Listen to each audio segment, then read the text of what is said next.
Boa noite, pessoal.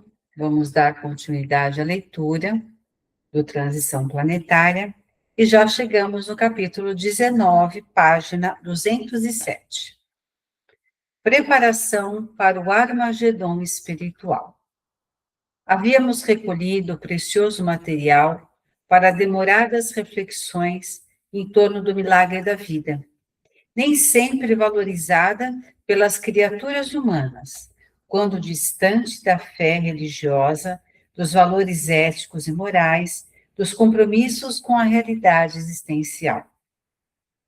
Durante toda a semana, estivemos visitando os grupos familiares que haviam sido convidados para a reconstrução da nova terra e a felicidade dos seus habitantes no futuro, bem como daqueles outros que se haviam comprometido espontaneamente, quando se deram conta de que estava ocorrendo a grande revolução do amor no planeta querido.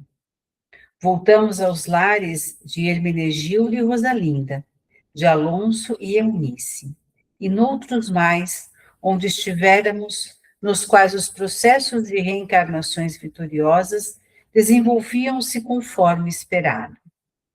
O benfeitor informou-nos que naquele reduto lôbrego, onde o crime se tornara uma constante, e viviam os nossos irmãos espíritas cristãos, preservando o clima de paz em volta, o mensageiro que iria ali renascer demonstraria que o ambiente não é o responsável exclusivo pelo comportamento do indivíduo, pois que, em razão do seu estado evolutivo, destacar-se-ia no futuro, seguindo os formosos caminhos da magistratura, de maneira a modificar a soturna paisagem do lugar, mudando completamente a sua estrutura social, econômica e humana.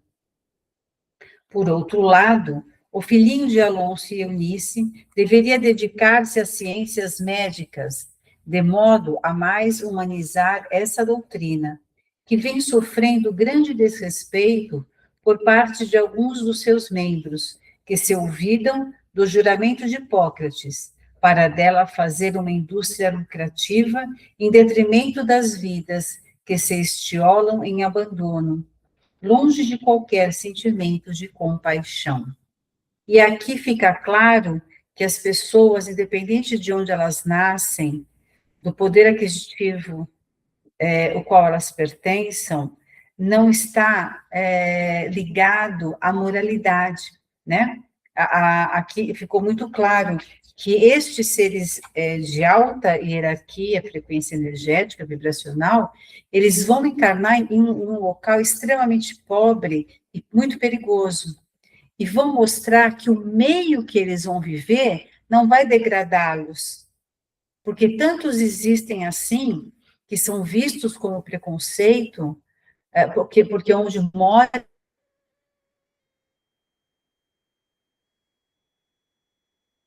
né? Então, e é claro.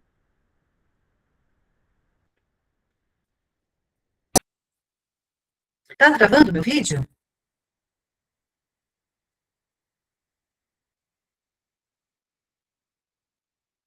Tá tudo bem agora? Tá. Quando travar, levanta uma mãozinha ou me chama, tá? Diversos outros, de cujo programa participáramos, estariam comprometidos com diversas áreas do conhecimento científico e filosófico, com a vivência ética, especialmente na política, a cujo ministério se dedicariam com dignidade, modificando os padrões de conduta vigentes e fazendo respeitar-se as leis constituídas, iniciando o mister por eles mesmos. Analisando que essa transformação se operaria em todo o planeta, podíamos antever um mundo sem as fronteiras do ódio, sem o separatismo étnico, que sempre geraram combates impiedosos, sem a miséria econômica portadora de males incontáveis, e principalmente sem a miséria moral, que desapareceria, dando lugar a novos conceitos em torno dos comportamentos. Enquanto essa transformação não se realiza, embora esteja em franco desenvolvimento em toda parte, nas sombras dos guetos espirituais inferiores, os inimigos do bem urdem ataques e tramam vinganças odientas contra as criaturas. Nesse sentido, tendo em vista serem os espíritas sinceros os novos cristãos, sem nenhum desrespeito a outros tantos servidores do Evangelho de Jesus espalhados no mundo, tanto quanto cidadãos honestos, não vinculados a nenhuma denominação religiosa, porém, valorosos e dignos, as baterias da maldade estavam sendo colocadas na sua direção. É claro que também os indivíduos honestos, de sentimentos elevados, não ficavam à margem da ação ignominiosa desses infelizes do além, por considerá-los obstáculos aos objetivos que abraçam, quais sejam a extinção do bem, as subjugações e vampirizações coletivas, como já se podem observar. Porém, em número mais volumoso, a desventura e a alucinação nos jogos dos prazeres sórdidos. A gente tem que estar sempre atenta com essas armadilhas que aparecem no nosso caminho, quando a gente está focado no bem, a gente falou sobre isso, né?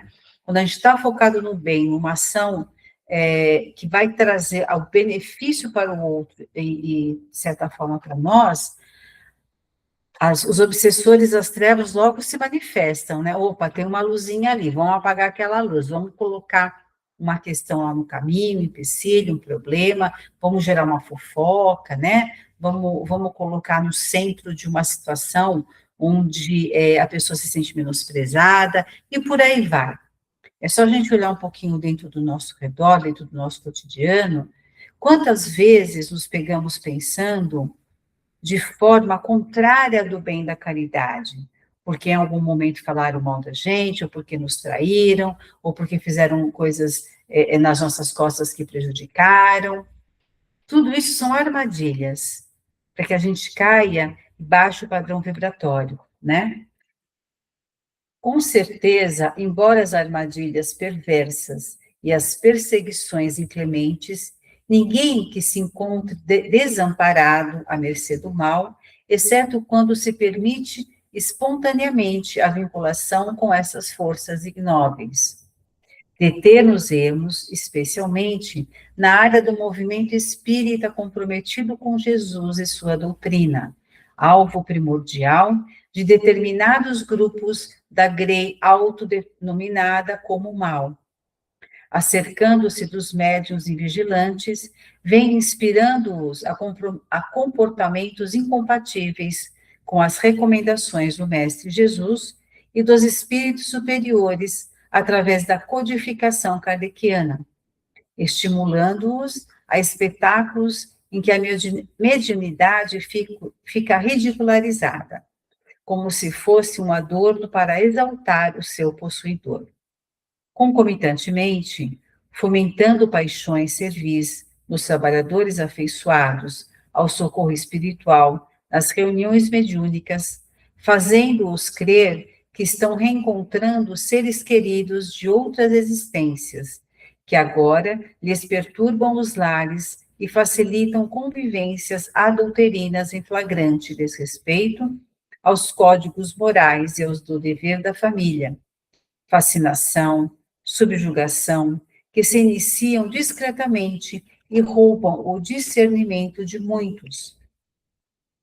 Constitui o jogo das entidades insanas, aproveitando-se das debilidades ainda persistentes em a natureza humana.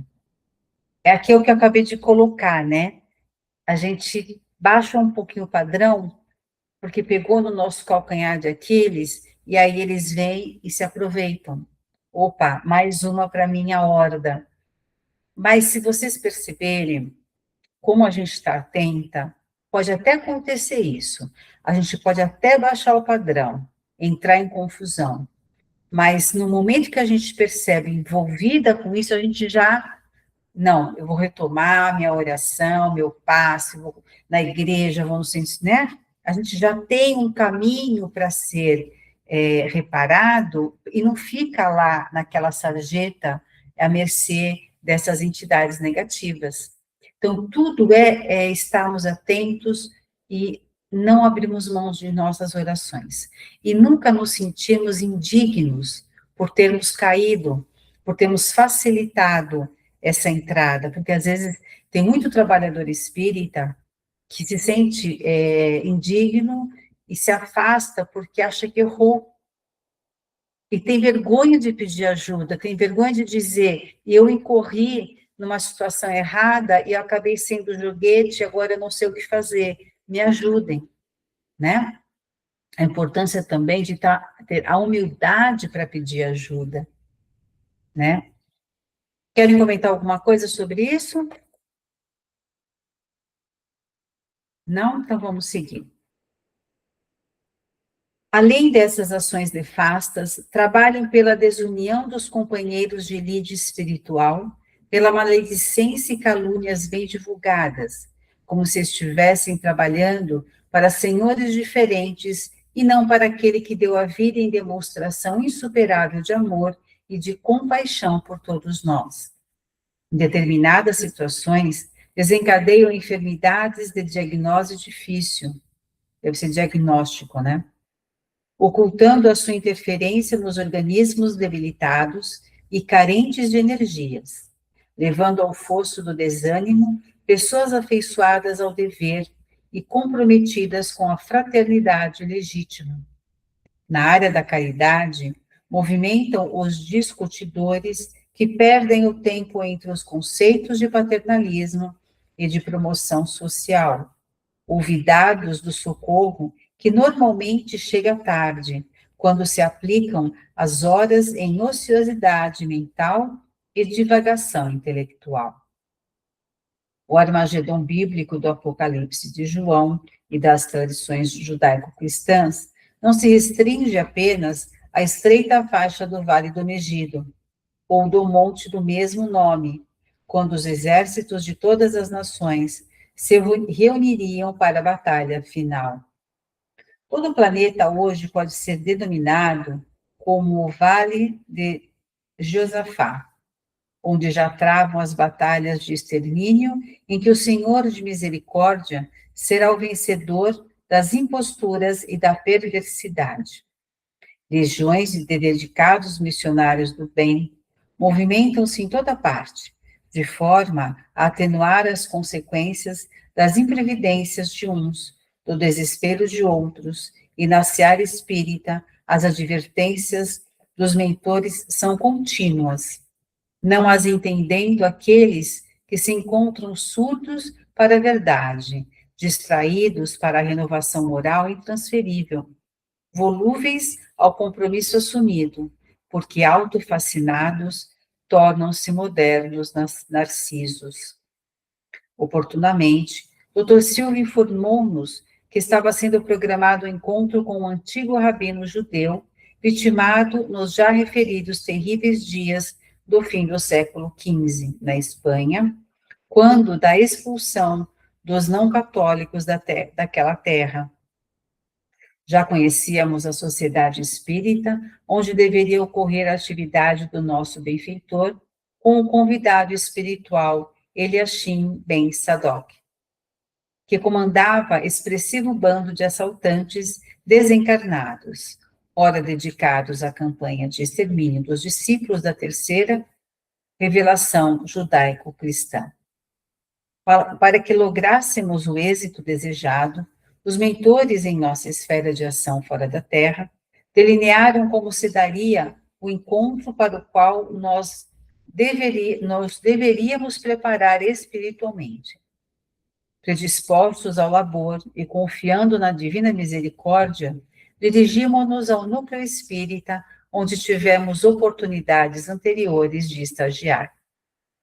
A instituição dedicada ao estudo da codificação do Espiritismo, conforme os austeros métodos utilizados por Allan Kardec, ressaltando o labor em torno da educação, sob todos os aspectos considerados, porque não apenas adstrita às criaturas reencarnadas, mas também aos desencarnados em sofrimento e em ignorância das leis divinas. Estava em plena realização do seu programa quando chegamos.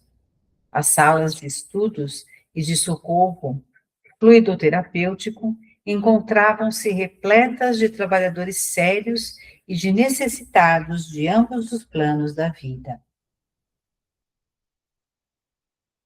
O salão reservado para as conferências e simpósios, assim como os passes coletivos, encontrava-se com todos os lugares tomados por pessoas expectantes e ansiosas pela palavra iluminada de que seria instrumento o expositor da noite. A movimentação dos espíritos desejosos de comunicar-se com os familiares era expressiva, assim como dos indivíduos atormentados por problemas de vária ordem, que se haviam dirigido à casa espírita, esperando orientações e conforto para os dramas que carregavam como cruzes ocultas, íntimas e afligentes.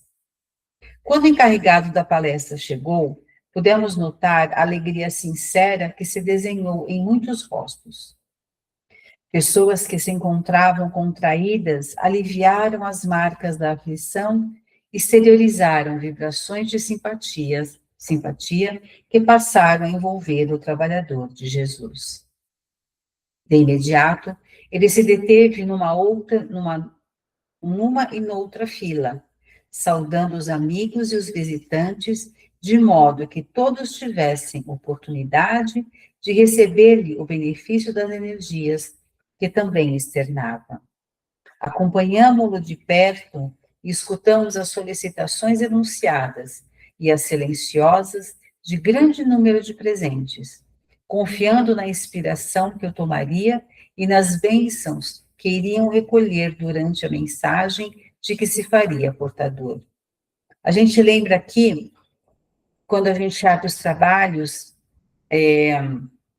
tanto nas salas, né, quanto nas palestras, do número de espíritos que estão lá para participar, né? Não somos só nós, não são só aquela, às vezes, meia dúzia de assistidos, tem muita gente lá, tem muito espírito lá que vai se beneficiar de todo o trabalho da Casa Espírita. Sempre vigilante, Dr. Silvio nos disse: o Espiritismo é uma doutrina séria, que não pode ser utilizada para frivolidade nem para a autopromoção de qualquer dos seus membros.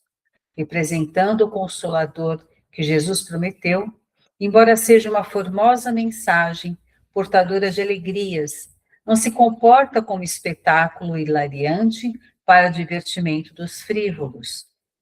Quase todas essas pessoas, assim como os espíritos que acorreram a este local, são portadores de graves questões que os atormentam, ansiando por uma orientação de equilíbrio e apoio fraternal, a fim de poderem recuperar as forças que lhe facultem continuar na marcha até a libertação orgânica.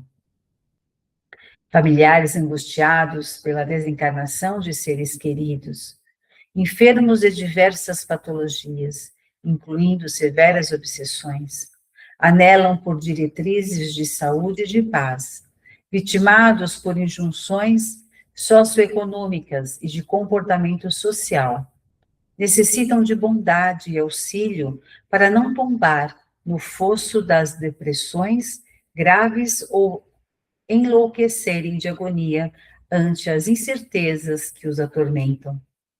Certamente não há lugar para as gargalhadas nem os exibicionismos pessoais, em falsas condutas terapêuticas de natureza circense.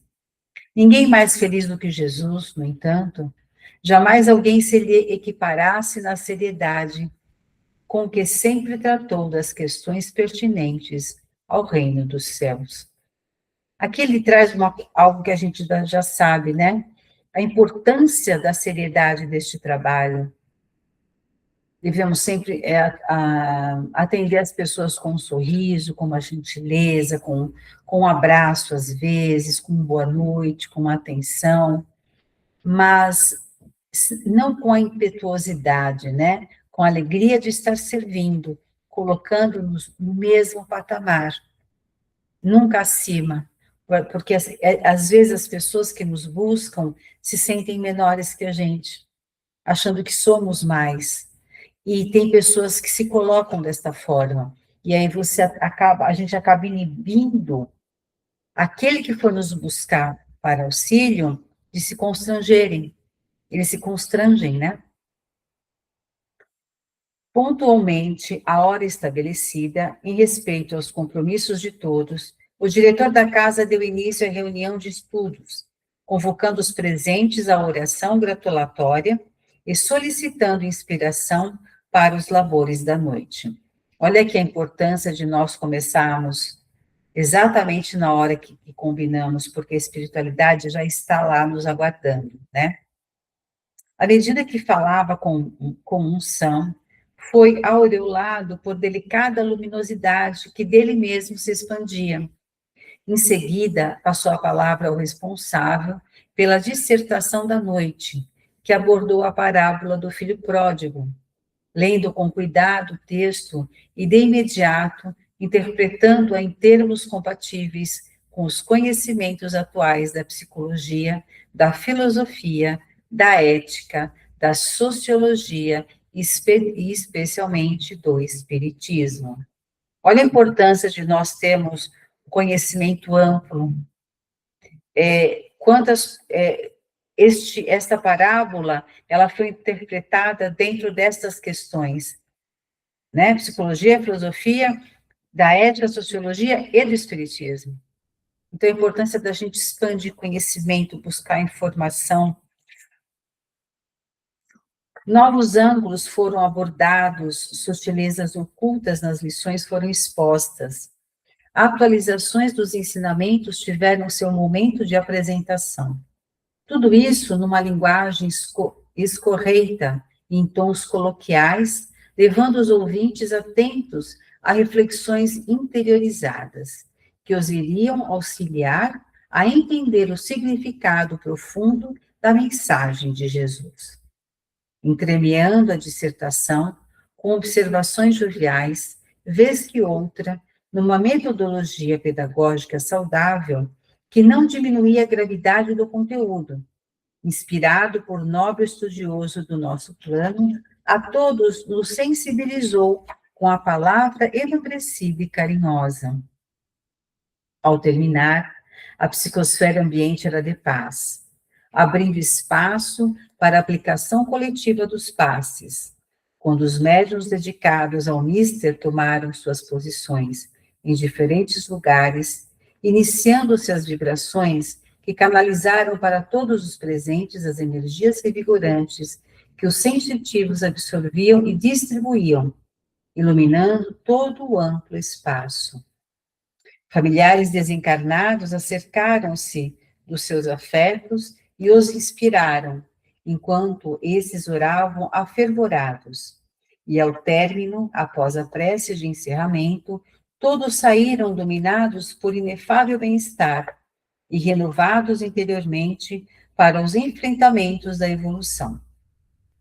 Em continuidade, o companheiro expositor encaminhou-se a uma pequena sala contígua, onde prosseguiu ouvindo e aconselhando as pessoas que foram adrede selecionadas pelos atendentes fraternos.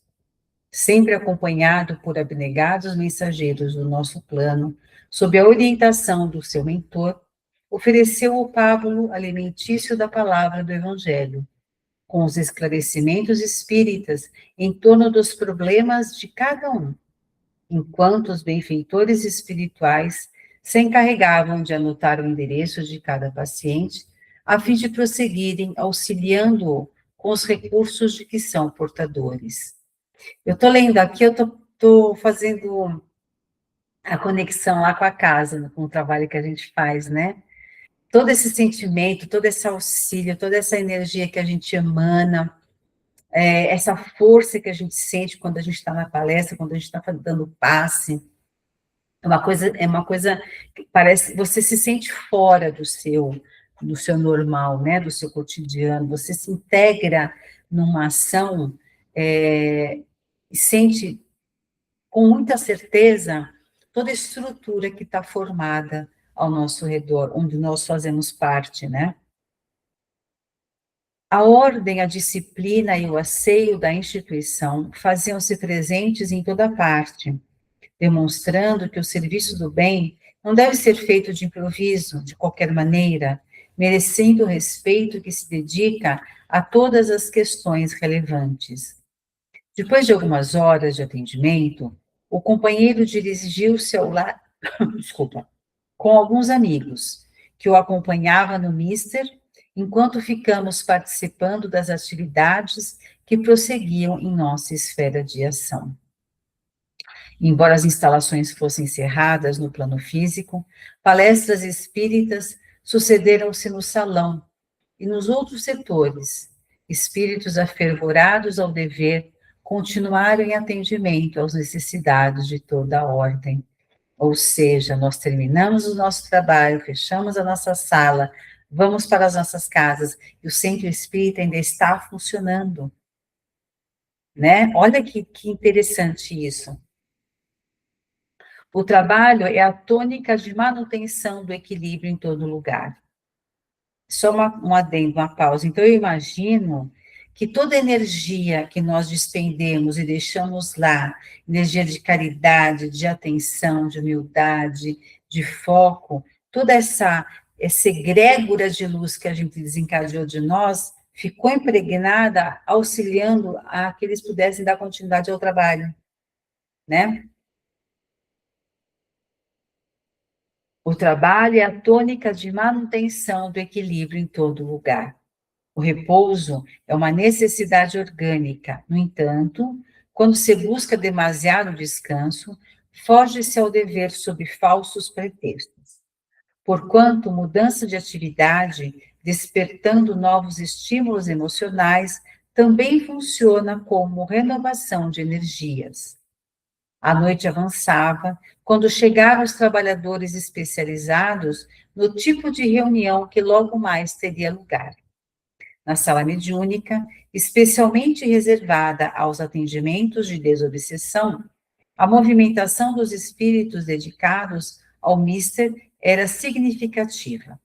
Havia se encerrado um labor e técnicos em limpeza psíquica ambiental adentraram-se no recinto para prepará-lo para o próximo compromisso.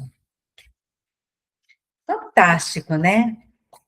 Essa leitura veio dar aquela reforçada para a gente que trabalha em centro espírita, que trabalha com caridade, que trabalha auxiliando o próximo, que trabalha em igreja, em qualquer lugar que vai trabalhar, levando dentro de cada um de nós a boa vontade, o posicionamento de fazer aquilo que nós consideramos que é importante, né, para essa nossa caminhada evolutiva. Fiquem à vontade, meninas, podem trazer as suas colocações.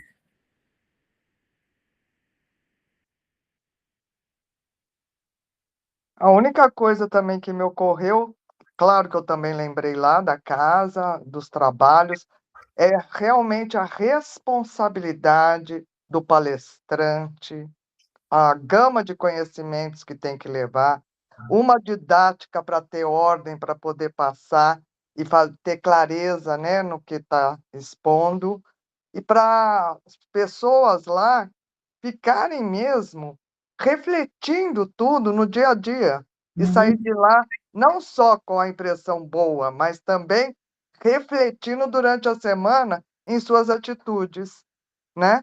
E a disciplina, que sempre a gente precisa dela para tudo na vida.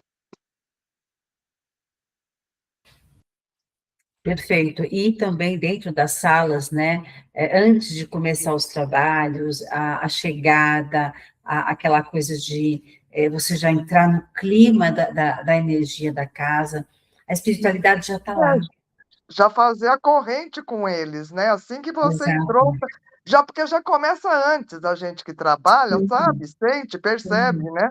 O seu pensamento está mais elevado, porque você sabe que tem essa responsabilidade Exato, de exato. levar o bem, de levar o amor, de levar o acolhimento, porque a intenção é que as pessoas realmente recebam e melhorem. E principalmente entenda que tudo depende de cada pessoa, cada um de nós que tem que mudar, senão nada muda. Interessante que o pessoal que entra na minha sala, eu falo para eles, olha, o tratamento que vocês estão fazendo agora vai continuar durante a noite. Então, quando vocês chegarem em casa, que forem dormir, façam uma prece, porque a espiritualidade vai continuar o tratamento em vocês. E agora essa leitura veio me confirmar. Eu via isso, eles me diziam isso, não que veio confirmar para que eu não acreditava, mas veio me trazer o embasamento do que eu disse, né? Que o tratamento continua. E não é porque estamos dentro de uma casa de oração que já estamos protegidos e prontos para receber. É o nosso dia a dia, são os nossos pensamentos. Como eu falei lá, logo no começo da leitura, se eu me dou o privilégio de incorrer no erro, na imoralidade, eu tenho consciência de que eu estou fazendo isso. Se eu fizer alguma coisa que vai contra ao meu aprendizado, a minha cultura espiritual, eu tenho consciência, então para mim pesa muito mais.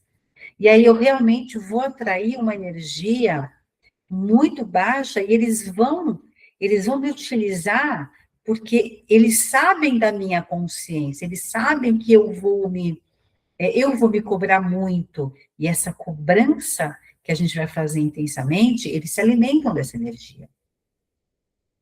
Então, a necessidade de estarmos atentas quando a gente ingressa a um estudo, ingressa a um tratamento, ingressa a uma forma de ver a vida na espiritualidade, nós temos que ir muito mais atentos.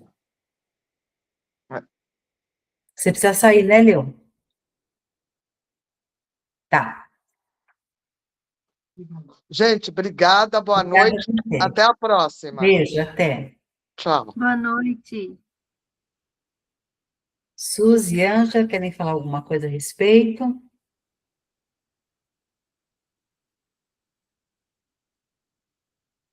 Nada? Eu vou ter que reler esse daqui, porque eu já entrei um pouquinho atrasada. Tava esquecendo. Não, terça-feira eu já esqueci. Aí eu falei, não, terça ontem, né? Eu falei, nossa, feito minha mãe hoje, esqueci. Aí depois que eu fui ver hoje as mensagens, falei, ah, não perdi, que bom. Mas hoje eu entrei um pouquinho atrasada e eu vou dar uma lida de novo para pensar um pouco mais. Tá Mas bom. naquela parte que você comentou no início, mais para o início, de a gente se policiar, né, de ver que tá os pensamentos e tal, e você voltar e fazer uma oração, isso eu percebi, assim, que já acontece mais comigo. Uhum. Quando você vê que tá num looping, assim, pensando coisas negativas, diz, peraí, o que eu tô pensando, né? Para já, para. Não é por esse caminho, né? Então, isso eu fico me policiando bastante e eu vejo que eu comigo mesma, né? Fico, pode parar, não é isso não, vamos mudar. É assim mesmo. Sil, Oi. eu também entrei atrasada, desculpa, mas menina, a gripe ainda tá aqui, que tá difícil sair. E eu tô tomando antibiótico, dá muito sono, sabe? Aí eu me atrapalhei aqui com o jantar, tudo, né? Acabei entrando atrasada. Mas também vou ler novamente, vou pegar a filmagem do começo, para aí depois a gente conversa. Não tem problema. Mesmo vamos supor que, deixa só, para a gente poder conversar aqui. Pessoal, muito obrigada por mais essa hora de aprendizado e nos encontramos na semana que vem.